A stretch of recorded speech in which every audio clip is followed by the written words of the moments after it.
So in November, I was mindlessly scrolling on Twitter and I saw somebody chirp at you and say, "Are you calling the top?" And you responded. It was October 18th, by the way. And you said yes. And I said to myself, they better hope to God he's wrong because he'll never let them forget. So by the way, it wasn't a random person. It was Ari Levy of CNBC. Yes. So it was a pretty well-known journalist.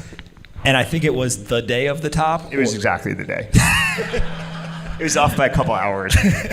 So they have not forgotten because they keep bringing it up. Describe why you thought it was that, and a lot of it I think came from the 2000 kind of bubble bursting and kind of what the historical overlay was.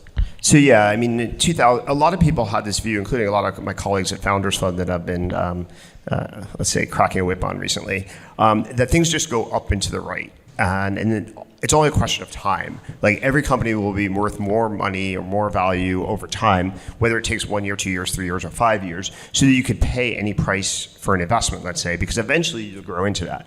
And that's logic. Over the last 18 months, Peter and I particularly internally were like, this market is going to collapse. Here's why, blah, blah, blah. So internally, we've been debating this pretty consistently with incredible clarity. Both Peter and I argued this at an offsite last summer, and then strongly argued it like about a week before. So one of the reasons why when Ari asked, we had conducted an offsite in San Francisco about a week or two before, and I'd made the strong case internally that we should stop investing, period. Like there is nothing that's priced appropriately. So my brain had been chewing on this. It wasn't kind of a random response. That said, the lesson of 2000 was, things that go this way also go this way. And the specific reason things collapsed in 2000 was the Federal Reserve raised interest rates 6 times from mid-1999 to early 2000. And what that did was it caused technology stocks to collapse by 90%. So it's like, well, guess what? If the Fed raises interest rates 6 times, technology stocks are going to collapse by 90%. This is like a law of physics. We had actually used this slide, a version of this slide, which I've actually tweeted recently, in our LP presentation at Founders Fund the last 2 years. So we'd been internally talking to our LPs saying, eventually interest rates have to go up. When interest rates go up, technology stocks will go down.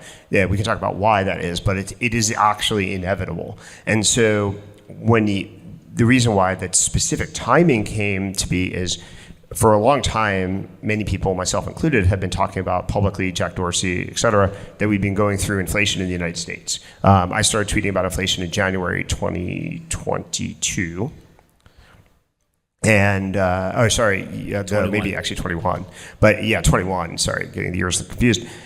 But everybody was, the government, the current administration and their sort of supporters were in denial about that we're inflation and that we're suffering inflation. And there's all these excuses. It's like transitory, blah, blah, blah. You should see the reaction to my tweet about we're in real inflation. And everybody's like, it's transitory. I'm like, no, it's not transitory. That's the stupidest thing ever. But basically all the excuses were starting to decay over the last year. And by October, even the transitory people ran out of logic to argue that it was transitory. So I was like, basically what's going to happen is eventually when the excuses go away, the Fed and everybody else is going to realize we have actual inflation. When they have actual inflation, the technology stocks will start going down. And so that's basically what happened. So when there was one press conference, I think the White House press secretary basically gave up on the transitory line. I was like, okay, all hell's going to break loose. And that was right around then. And that's why I was like, okay, well, you don't have to discount the probability that people figure this out anymore.